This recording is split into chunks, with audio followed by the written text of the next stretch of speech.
या देवी सर्वभूतेषु माँ कालरात्रिरूपेण संस्थिता नमस्तस्यै नमस्तस्यै नमस्तस्यै नमो नमः। जय माता की व्रत भक्ति ज्ञान में आपका स्वागत है। माँ कालरात्रि की कथा। माँ दुर्गा जी की 7वीं शक्ति कालरात्रि के नाम से जानी जाती है। इनके शरीर का रंग घने अंधकार की तरह एकदम काला है। सिर के बाल बिखरे हुए हैं। गले में विद्युत की तरह चमकने वाली माला है। इनके 3 नेत्र हैं। ये तीनों नेत्र ब्रह्मांड के सदृश गोल हैं। इनके विद्युत के समान चमकीली किरणें निःसृत होती रहती हैं। इनकी नासिका के श्वास प्रश्वास से अग्नि की भयंकर ज्वालाएं निकलती रहती हैं। इनका वाहन गर्दभ गधा है। ऊपर उठे दाहिने हाथ की वर मुद्रा से सभी को वर प्रदान करती है। दाहिनी तरफ का नीचे वाला हाथ अभय मुद्रा में है।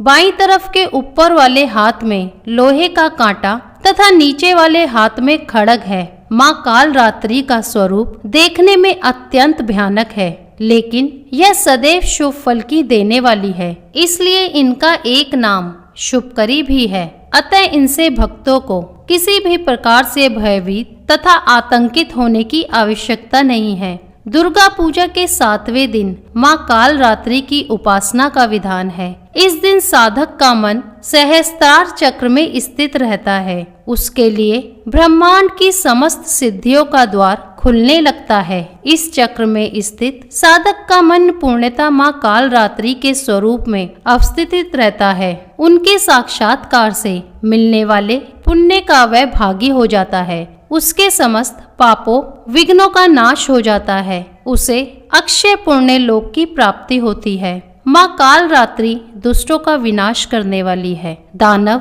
दैत्य राक्षस भूत प्रेत आदि इनके स्मरण मात्र से ही भयभीत होकर भाग जाते हैं। यह ग्रह बाधाओं को भी दूर करने वाली है। इनके उपासक को अग्नि भय जल भय जंतु भय शत्रु भय रात्रि भय आदि कभी नहीं होते। इनकी कृपा से वह सर्वथा भय मुक्त हो जाता है। माँ कालरात्रि के स्वरूप विग्रह को अपने हृदय में अवस्थित करके मनुष्य को एक निष्ठ भाव से उनकी उपासना करनी चाहिए। यम नियम संयम का उसे पूर्ण पालन करना चाहिए। मन वचन काया की पवित्रता रखनी चाहिए। वह शुभकरी देवी है। उनकी उपासना से होने वाले शुभों की गणना नहीं की जा सकती। हमें निरंतर उनका स्मरण ध्यान और पूजन करना चाहिए। माँ कालरात्रि की कथा के अनुसार जब दैत्य शुंभ निशुंभ और रक्तबीज ने तीनों लोकों में हाहाकार मचा रखा था, तब इससे चिंतित होकर सभी देवता शिव जी के पास गए और उनसे रक्षा की प्रार्थना करने लगे। भगवान शिव ने माता पार्वती से इन राक्षसों का वध कर अपने भक्तों की रक्षा करने को कहा। शिव जी की बात मानकर माता पार्वती ने दुर्गा का रूप धारण किया और शुंभ निशुंभ का वध कर दिया। जब माँ दुर्गा ने दैत्य रक्तबीज को मौत के घाट उतारा तो उसके शरीर से निकले रक्त से लाखों रक्तबीज दैत्य उत्पन्न हो गए।